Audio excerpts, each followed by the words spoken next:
Parashat Ha'azinu, Israël ou l'exigence d'éthique.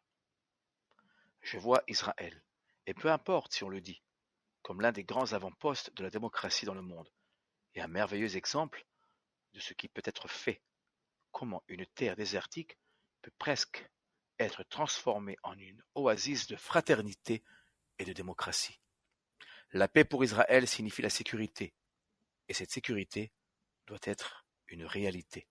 Martin Luther King, 25 mars 1968. Le texte du chant à Azinu s'achève sur la vengeance du Seigneur. Arnenu goim ammo kidam avadav ikom venakam yashiv letzarav vechiper admato ammo. Nation, félicitez son peuple, car le Seigneur venge le sang de ses serviteurs. Il exerce ses représailles sur ses ennemis, réhabilite et sa terre et son peuple. Deutéronome 32, 43. Cette vengeance appliquée par l'Éternel doit être comprise dans le sens de justice. Tout au long de sa longue histoire, Israël, abandonné de tous, ne doit son salut qu'à la providence divine. Ce poème aux élans prophétiques annonce le retour du peuple d'Israël sur sa terre, Eretz Israël. L'une des questions les plus difficiles est de savoir pourquoi nombre de nations ont tenté et tentent encore de détruire Israël ou pour le moins de le délégitimer. Or l'Éternel dénomme les ennemis d'Israël Tsarai, mes ennemis. Deutéronome 32, 41.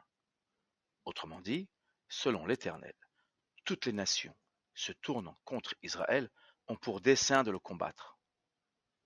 Ce ne sont point les chutes et les faiblesses temporaires d'Israël qui conduisent les nations à aspirer à détruire le peuple de l'Éternel, mais la volonté de s'en prendre à l'Éternel par le biais d'Israël.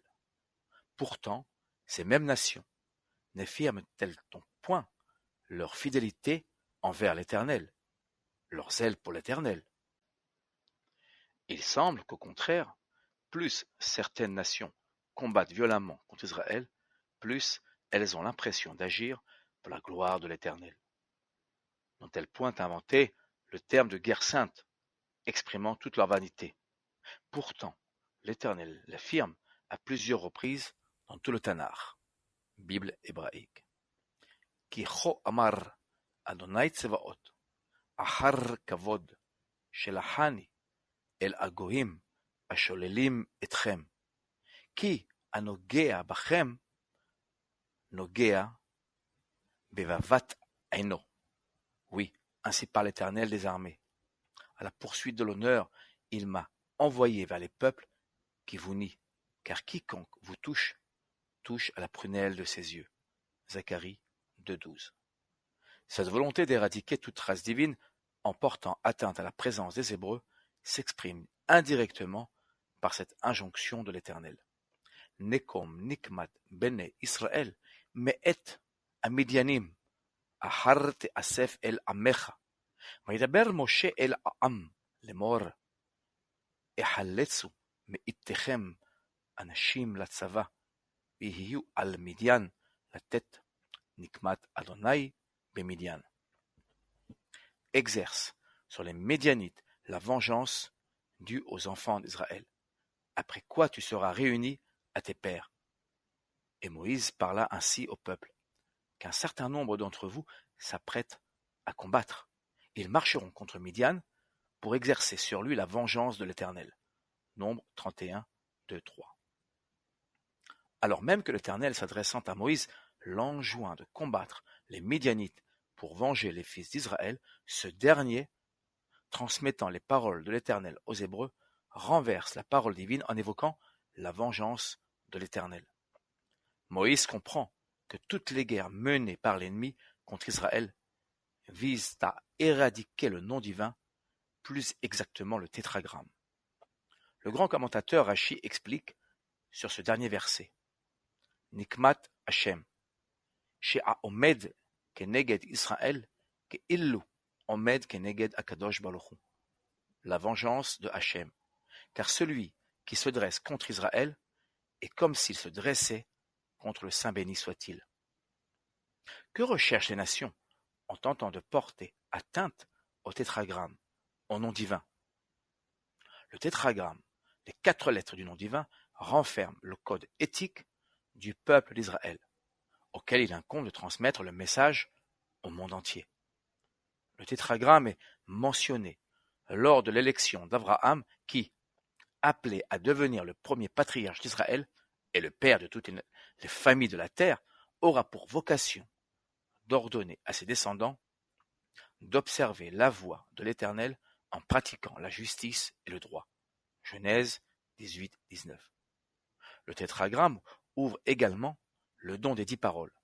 Exode 22, Deutéronome 5-6, au mont Sinaï. Israël, par la voix d'Abraham et de Moïse, apporte au monde ce qu'il y a de plus précieux pour une civilisation, à savoir les grands principes des devoirs de l'homme. La Torah met en avant la notion de devoir, engageant la conscience individuelle et la responsabilité collective. Les droits de l'homme, notion si chère au monde occidental, découlent de ces mêmes devoirs. Israël est le peuple qui annonce les devoirs de liberté, d'égalité et de fraternité. Le jour chômé du Shabbat, pour tous les êtres, l'égalité et la complémentarité de la femme face à l'homme, Genèse 1-27, la fin de l'esclavage, l'attention portée aux plus pauvres, la compassion envers l'animal et le respect du vivant constituent une véritable révolution sociale et sociétale dans la mesure où l'homme créé à l'image de l'Éternel a le devoir de les accomplir. Même si l'altruisme s'inscrit dans la morale naturelle, la Torah, consciente de l'égoïsme humain, ordonne son application par la tzedaka, le devoir de justice, s'accompagnant de miséricorde.